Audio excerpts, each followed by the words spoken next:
Millet மகாராணி மதுரையிலேருந்து சுமதி பேசுகிறேன். இன்றைக்கி ஒரு ஹெல்த்தியான ரெசிபி தான் செய்ய போகிறோம். பிரேக்ஃபாஸ்ட்டாகவும் சாப்பிடலாம், ஸ்நாக்ஸாகவும் சாப்பிடலாம். அதாவது பாரம்பரிய அரிசியான கருப்பு கவுனி அரிசியை வச்சு வெஜ்ஜு அடை செய்ய போகிறோம். கருப்பு கவுனி அரிசி வெஜ்ஜு அடை செய்ய போகிறோம். இது ரொம்ப ரொம்ப ஹெல்த்தியானது. இதை எப்படி பண்ணலாம்னு பார்க்கலாம். வாங்க வீடியோக்குள்ள.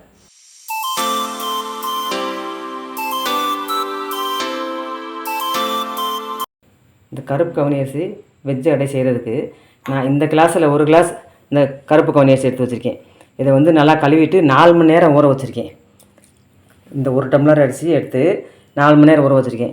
1 டம்ளர் அரிசினா இந்த 3 விதமான பருப்புகளும் சேர்ந்து, அதாவது கடலைப்பருப்பு, பாசிப்பருப்பு, துவரம்பருப்பு 3 பருப்புமே இந்த டம்ளரில் காக்கா பங்கு. மொத்தம் 1 டம்ளர். 1 டம்ளர் அரிசினா 1 டம்ளர் பருப்பு, 3 வகையான பருப்புகளும் சேர்ந்து 1 டம்ளர். இது 1 மணி நேரம் ஊற வச்சு கழுவி வச்சுருக்கேன். இது ரெண்டும் அரைச்சிக்கிறணும் முத. அப்புறம் வெஜிடபிள்ஸு, உங்களுக்கு பிடிச்ச வெஜிடபிள்ஸ் போடலாம்.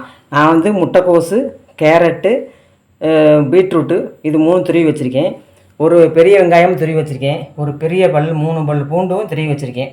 அப்புறம் கொத்தமல்லி, கருவேப்பிலை, பச்சை மிளகா இதெல்லாம் வதக்கி அரைச்சி இதை மிக்ஸி ஜாரில் அரைச்சி சேர்ந்து அப்புறம் வடை செய்யணும். நம்ம இந்த கருப்பு கவுனி அரிசியும் இந்த 3 விதமான பருப்புகளையும் அரைக்கணும்.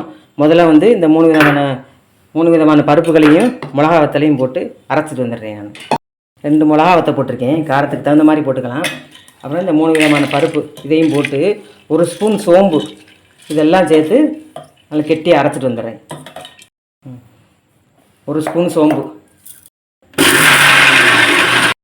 இந்த லேசாக தண்ணி ஊற்றி கெட்டி அரைச்சிக்கணும். அதுக்கு இந்த கவுனி அரிசி கழுவினால அதில் ஊற வச்சிருந்த தண்ணி இருக்குல்ல, அது ரொம்ப சத்தானது.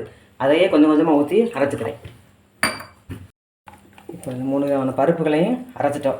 அந்த கவுனி அரிசி ஊற வச்சுருந்த அந்த தண்ணியை ஊற்றி அரைச்சிட்டோம். இன்னி கவுனி அரிசி அரைச்சிக்கிறோம். இப்போ இந்த கவுனி அரிசியும் அரைச்சிட்டோம். அதை கெட்டியாக சொரச்சொரந்தான் அரைக்கணும். அடைக்கி சொரச்சொரந்தான் அரைக்கணும். இது ரெண்டையும் ஒன்றா கலந்துக்குருவோம். இப்போ ஸ்டவ்வை பற்ற வச்சுக்கிடுவோம். இது நல்லா காயட்டும் சட்டி. இப்போ நல்லா காஞ்சிருச்சு சட்டி. இது ஒரு 2 ஸ்பூன் அளவுக்கு எண்ணெய் ஊற்றிக்கிறேன். எண்ணெய் காஞ்சதும் வெங்காயத்தை துருவி வச்சுருக்கேன். ஒரு பெரிய வெங்காயம் துருவி வச்சுருக்கேன். அதையும் துருவின வெள்ளைப்பூடு, ஒரு 3 பல்லு வெள்ளைப்பூடு, பெரிய பூடு, அதையும் துருவி வச்சுருக்கேன். இதை வதக்கிக்கிறேன் முதல்ல. இப்போ இந்த வெங்காயமும் வெள்ளைப்பூடும் நல்லா வதங்கிருச்சு, பச்சை வாசனை போயிடுச்சு. இன்னும் இந்த பச்சை மிளகாய் 2 பச்சை மிளகாய் நறுக்கி வச்சுருக்கேன். இந்த காரத்துக்கு இந்த பச்சை மிளகாயும் இந்த 2 பச்சை மிளகாயும் காஞ்ச மிளகாயும் தான்.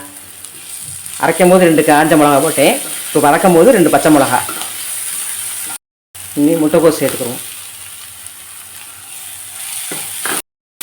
இந்த முட்டைக்கோஸ் வதங்கிடுச்சு. இதுலேயே இந்த கேரட்டும் சேர்த்துக்குருவோம்.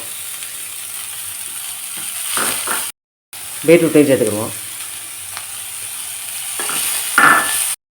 இந்த காய்க்கு தேவையான உப்பு போட்டுக்குருவோம். நல்லா வதங்கிருச்சு.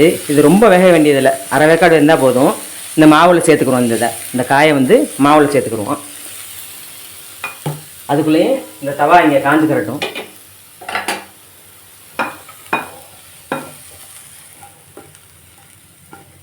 இந்த காய்க்கு மட்டும் உப்பு போட்டோம்.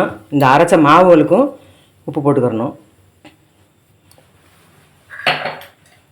போட்டு கொத்தமல்லி அவங்கவுங்க தேவைக்கு தகுந்த மாதிரி போட்டுக்கலாம்.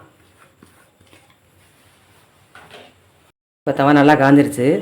மாவு இந்த கண்டிஷனில் வச்சுக்கோங்க. கவுனி அரிசி, 3 விதமான பருப்பு, வெஜிடபிள்ஸு எல்லாம் கலந்து உப்பு தேவையான அளவு போட்டிருக்கோம். வெஜிடபிள்ஸ் உங்களுக்கு தேவையான வெஜிடபிள்ஸ் போட்டுக்கலாம். இதை கையிலே தட்டிக்கிடுவோம். இந்த மாதிரி கொஞ்சம் கனமாக தான் தட்டணும், ரொம்ப தகடாக தட்டக்கூடாது. 3 நிமிஷம் மூடி வச்சுக்கிடுவோம். இந்த மாதிரி லேசாக குத்தி விட்டுட்டு, இந்த ஃபோர்க் மாதிரி இருக்கிறத வச்சு குத்தி விட்டு அதில் கொஞ்சம் எண்ணெய் ஊற்றுனீங்கன்னா எல்லா பக்கமும் நல்லா வெந்துக்கிறோம். ஒரு சைடு வந்துருச்சு. இன்னும் திருப்பி போட்டுக்கிறோம். நல்லா வெந்துருச்சு. 2 பக்கம் முருகலை வெந்துருச்சு. நீ எடுத்துக்கிறோம். இந்த கருப்பு கவுனி அரிசியில் ஏகப்பட்ட ஹெல்த் பெனிஃபிட்ஸ் இருக்குது. அந்த காலத்தில் இது ராஜாக்கள் மட்டும்தான் யூஸ் பண்ணுவாங்களாம். ரொம்ப கம்மியாக விளைஞ்சதுனால மக்கள் எல்லாம் சாப்பிடாம கூட கேள்விப்பட்டு ராஜாக்கள் மட்டும் சாப்பிட அரிசியாக இருந்திருக்கு. இப்போ எல்லா பக்கமும் இது எல்லாம் நல்லா சாப்பிட ஆரம்பிச்சிட்டாங்க. இது கூழ், கஞ்சி இந்த மாதிரிலாம் செஞ்சு கொடுத்தீங்கன்னா குழந்தைங்க சாப்பிடாதுங்க. குழந்தைய சாப்பிட்றதுக்கு இந்த மாதிரி வெஜிடபிள்ஸ் எல்லாம் போட்டு இந்த கொஞ்சம் பருப்புகள்லாம் போட்டு அடையா செஞ்சு கொடுத்தீங்கன்னா குழந்தைகளும் சாப்பிடுவாங்க. காலையில் இதை சாப்பிட்டா ரொம்ப ரொம்ப ஹெல்த்தாக இருக்கும். பிள்ளைங்களுக்கும் நல்லது, பெரியவங்க எல்லாருக்குமே நல்லது. இந்த கருப்பு கவுனிஸில் ஏகப்பட்ட ஹெல்த் பெனிஃபிட்ஸ் இருக்குது. அது வந்து இந்த ரத்த குழாயில் இருக்க கொழுப்புகள்லாம் கரைச்சதுனால ஹார்ட் வந்து பாதுகாப்பாக இருக்குது. அப்புறம் இந்த கல்லீரலில் இருக்க கொழுப்புகள் வேஸ்ட்டுகள் எல்லாமே வெளியேற்றி கல்லீரலை வந்து புத்துணர்ச்சியாக இருக்குது. கல்லீரல் வந்து புத்துணர்ச்சியாக இருந்துச்சுன்னா இப்போ நம்ம உடம்புல ஜீரணம் பண்ணுறது நல்லா வேலை செய்யும். மூணாவது, இந்த வெயிட் லாஸ் பண்ணுறதுக்கு உதவுது. அப்புறம் வந்து கேன்சரை வந்து தடுக்கலாம். கேன்சர் செல்களை அழிக்கிறதுக்கு சக்தி வாய்ந்தது இந்த கருப்பு கவுனி அரிசி. அப்புறம் செரிமான மண்டலம் சரியாக இருக்கிறதுனால நல்லா பசியை தூண்டுது. அப்புறம் ரத்தத்தில் உள்ள சிகப்பு அணுக்களை அதிகமாக உற்பத்தி பண்ணுது. அப்புறம் இரும்பு சத்து, நோய் சத்து எல்லாமே அதிகமாக இருக்குது. இதை வந்து வாரத்தில் ஒரு நாள் நம்ம எல்லாருமே சாப்பிடலாம். குழந்தைகளுக்கு ரொம்ப ரொம்ப நல்லது. குழந்தைகளுக்கும் கொடுங்க.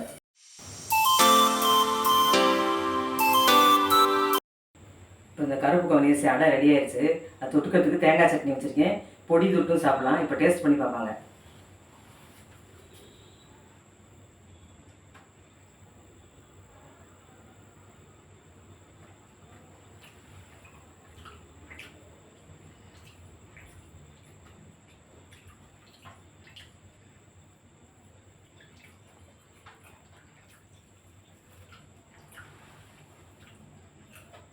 நல்ல டேஸ்ட்டாக இருக்குங்க.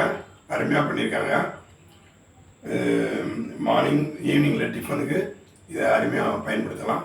நல்ல சத்துள்ள பொருள். இதே மாதிரி நீங்கள் ப்ரிப்பேர் பண்ணி தயார் பண்ணி பார்த்துட்டு டேஸ்ட்டு பார்த்துட்டு எங்கள் சேனலுக்கு சப்ஸ்கிரைப் பண்ணுங்கள். இந்த கருப்பு கவுனி அரிசி அடை இந்த மாதிரி நீங்களும் செஞ்சு பாருங்கள். இந்த வீடியோ உங்களுக்கு பிடிச்சிருந்துச்சுன்னா லைக் பண்ணுங்கள், ஷேர் பண்ணுங்கள், சப்ஸ்கிரைப் பண்ணிக்கோங்க. இன்னொரு ரெசிபியோட அடுத்த வீடியோ பார்க்குறேன்.